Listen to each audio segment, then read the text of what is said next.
মানুষের কোন বিষয়ে অহংকার থাকে? সময়, ক্ষমতা, শরীর আর সম্পত্তি। আর এই চারটেই সর্বদা সঙ্গে থাকে না। কি বিচিত্র ব্যাপার! আপনি নিজেই দেখুন। সময় আজ ভালো হলেও কাল অবশ্যই খারাপ হতে পারে। ক্ষমতা আজ আপনার থাকলেও কাল তা নাও থাকতে পারে। এই শরীরটা তো নশ্বরই বটে। যত আপনি বার্ধক্যের দিকে অগ্রসর হবেন, দুর্বল হতে থাকবেন, সৌন্দর্য ক্ষীণ হতে থাকবে। আর সম্পত্তি আজ আপনার, কাল অন্য কারোর হয়ে যাবে।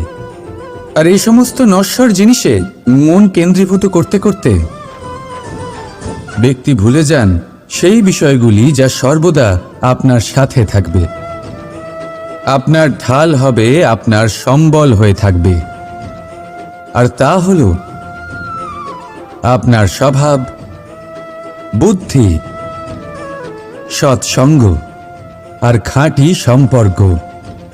নিজের স্বভাব শীতল রাখুন, কর্মে বুদ্ধির পরিচয় দিন, সর্বদা ভালো মানুষের সাথে সময় কাটান, আর খাঁটি সম্পর্ক সর্বদা পালন করুন। জীবনে সর্বদা সুখী হবেন। রাধা রাধা। আমরা কর্ম করি, আর সেই কর্ম অনুসারে আমাদের তার ফল প্রাপ্ত হয়। এখন এই কর্ম আরো শ্রেষ্ঠ হতে থাকে, আমরা আরো প্রেরিত হতে থাকি। তার জন্য আমরা বড় বড় জ্ঞানীদের থেকে প্রভাবশালী, প্রেরণাদায়ক ব্যক্তির সাথে দেখা করার চেষ্টা করি। দেখা করিও, নিজের কর্মের বিষয়ে বিচার করি, আলোচনা করি। তাই তো? কারণ আমাদের কাজ দেখে তাতে বিশেষ মতামত সামনে থাকা ব্যক্তি দিতে পারে। কিন্তু এই পুরো চক্রতে সংসারের সব থেকে গুরুত্বপূর্ণ ব্যক্তির সাথে কথা বলতে আমরা ভুলেই যাই।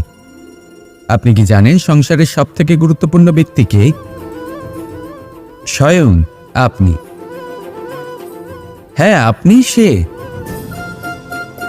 আপনি জীবিত আছেন, তাই এই সংসার জীবিত আছে। আপনি হলেন আপনার সমস্ত কর্মের কেন্দ্র। তাই এবার থেকে প্রতিদিন একটু সময় নিজের জন্য বের করে নিজের সাথে কথা বলুন। নিজেকে বুঝুন, নিজের কর্মকে বুঝুন। কিছু প্রশ্ন আসবে, কিছুর উত্তর পাবেন। আরও কিছু প্রশ্ন আসবে যার উত্তর আপনি অবশ্যই পাবেন। কিন্তু এটা করবেন অবশ্যই, নয়তো আপনি এই সংসারের সব থেকে গুরুত্বপূর্ণ ব্যক্তির সাথে দেখা করার সুযোগই হারিয়ে ফেলবেন। এবার বলুন, আপনি কি এরকম চাইবেন? রাধা রাধা। প্রেম, ঘৃণা, এই দুই হলো একই শব্দ। কিভাবে? দেখুন না, দুটোতেই আড়াই অক্ষর রয়েছে। দুটোই হলো সেই অনুভূতি যা আমাদের মনের সাথে জড়িত। আর এই দুই অনুভূতির সাথেই জড়িত মানুষ আমাদের জন্য গুরুত্বপূর্ণ। পার্থক্য শুধু এটাই যে প্রেম পায় সম্মান আর ঘৃণাকে করা হয় অবজ্ঞা। এরকম কেন? কারণ প্রেম হলো সেই অনুভূতি যেখানে মানুষ সব কিছু দিয়ে দিতে চায়, সব কিছু লুটিয়ে দিতে চায়। সেখানে ঘৃণা হলো এমন অনুভূতি যেখানে মানুষ সব কিছু কেড়ে নিতে চায়, সব কিছু জিতে নিতে চায়। তাও প্রেমের অনুভূতি কখনো আপনাকে হারতে দেয় না, আর ঘৃণার অনুভূতি কখনো আপনাকে জিততে দেয় না। এবার কি করবেন আপনি? একটাই জীবন। ঘৃণার সাথে বাঁচবেন নাকি প্রেমের সাথে? আমি তো প্রেমকেই চয়ন করব। রাধা রাধা। পাওয়া এবং হারিয়ে ফেলা, এই দুই হলো জীবনের অভিন্ন অঙ্গ। আমরা যেমন কিছু পেয়ে থাকি, তেমন কিছু হারিয়েও থাকি। কিছু স্বপ্ন সার্থক হয়, আবার কিছু লক্ষ্য অপূর্ণই থেকে যায়। জীবনে এটা হয়েই থাকে, প্রত্যেকের জীবনেই এটা হয়ে থাকে। কিন্তু কারোর সাথে দেখা হলে আমরা কি ধরনের কথা বলি? আমরা সেই কথাই বলি যা আমরা হারিয়েছি। নিজেও দুঃখ পাই, আবার সামনের মানুষটাকেও দুঃখ দিই।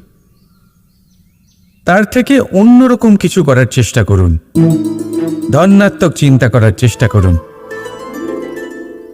মন সেদিকেই দিন, স্মরণ শুধুমাত্র তাকেই করুন, গুরুত্ব তাকেই দিন যিনি আপনার কাছে রয়েছেন। যিনি আপনার কাছে নেই তার আশায় কষ্ট কেন পাচ্ছেন আপনি, সেগুলিকেই প্রাধান্য দিন যা আজ এখন বর্তমানে আপনার কাছে রয়েছে। যেমন আমি কংস মামাকে স্মরণ করি না যিনি আমার ছেলেবেলা নষ্ট করে দিয়েছেন। আমি স্মরণ করি আমার যশোদা মাকে, আমার বলরাম দাদাকে, আমার রাধাকে, যারা আমার জীবনকে ভরিয়ে তুলেছেন। আপনিও ঠিক এটাই করুন আর আমার সাথে ভালোবেসে বলুন, রাধা রাধা। কথায় বলা হয় জীবনে ভালোবাসাই হলো সুখের মূল। এটা সত্য। এবার প্রশ্ন হলো এটাই যে এই ভালোবাসা কার সাথে করা উচিত। যদি আপনি কিছুক্ষণের জন্য সুখ পেতে চান তাহলে ভালোবাসুন নিজের রুচি মতো। যদি আপনি কিছুদিনের জন্য সুখ পেতে চান ভালোবাসুন নিজের বন্ধুদের। যদি আপনি কয়েক মাসের জন্য, কয়েক বছর বা অনেক বছরের জন্য সুখী হতে চান তাহলে ভালোবাসুন নিজের পরিবারকে, মাতা পিতা, নিজের সন্তান, স্বামী স্ত্রী, নিজের আত্মীয়দের। কিন্তু যদি আপনি চিরকালের জন্য সুখী হতে চান তাহলে ভালোবাসতে হবে শুধু নিজের কর্মগুলিকে। কারণ সম্পর্ক যেমনই হোক না কেন কখনো না কখনো ভেঙে যাবেই। এই সংসার হলো এমনই যে যাদের সঙ্গ আমরা পাই তাদের সঙ্গ একদিন ত্যাগ করতে হয়। শুধু কর্মই হলো এমন এক সঙ্গ যা কখনো আপনাকে ত্যাগ করবে না। আপনার মৃত্যুর পরেও এই কর্ম আপনাকে বাঁচিয়ে রাখবে। তাই সবসময় মনে রাখবেন, এই কর্ম ধর্ম মনে করে পালন করা উচিত। জীবনের শেষ মুহূর্ত পর্যন্ত কর্মকে ভালোবাসুন, জীবনের শেষ মুহূর্ত পর্যন্ত সুখে থাকবেন। আর আমি তো সবসময় বলি, শুধু কর্ম করতে থাকো, ফলের চিন্তা করো না। তাহলে আসুন আর আমার সাথে ভালোবেসে বলুন, রাধা রাধা। সদিচ্ছা। দেখতে গেলে 3 অক্ষরে তৈরি এই শব্দ, কিন্তু সমস্ত ত্রিলোক তার উপরেই আধারিত। আপনি এই সংসারে এসেছেন তখন অবশ্যই শ্বাস নেবেন, কিন্তু তার বদলে আপনাকে কিছু তো দিতেই হবে।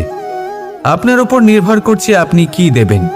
কি দেবেন এই সংসারকে, এই সমাজকে, নিজের পরিবারকে, আর তার বদলে কি নেবেন? যশ নাকি অপযশ? দেখুন, এক ছিল রাবণ, যে কিনা সমুদ্র পার করল সীতাকে অপহরণ করার জন্য, আর এক ছিলেন রামচন্দ্র, যিনি সমুদ্র পার করেছিলেন, সেতু বানিয়ে গিয়েছিলেন সীতাকে ফিরিয়ে নিয়ে আসার জন্য। দুজনেই সমুদ্র পার করেছিলেন, শুধু পার্থক্য ছিল সদিচ্ছাকে বোঝার লক্ষ্যের। অনেক মানুষের যাত্রা একরকম হতেই পারে, কিন্তু আনন্দ তখনই লাভ করবেন যখন লক্ষ্য শুভ হবে, মহান হবে। এই লক্ষ্য দিয়ে এই সংসারের কল্যাণ হবে এবং মানুষের সম্মান হবে। যদি আপনার সংকল্প উচিত হয় তাহলে আপনার লক্ষ্য উচিতই হবে, নয়তো শুধুমাত্র বিনাশ হবে। আর উচিত এটাই হবে যে বিনাশের হাত থেকে যেন নিজেকে বাঁচানো যায়, কি বলেন? তাই জীবনে যে লক্ষ্য স্থির করছেন মনে রাখবেন তা যেন শুভ লক্ষ্য হয়। যদি এরকম হয় তাহলে আপনার যাত্রা, আপনার জীবন দুটোই শুভময় হবে। আসুন আর আমার সাথে ভালোবেসে বলুন, রাধা রাধা।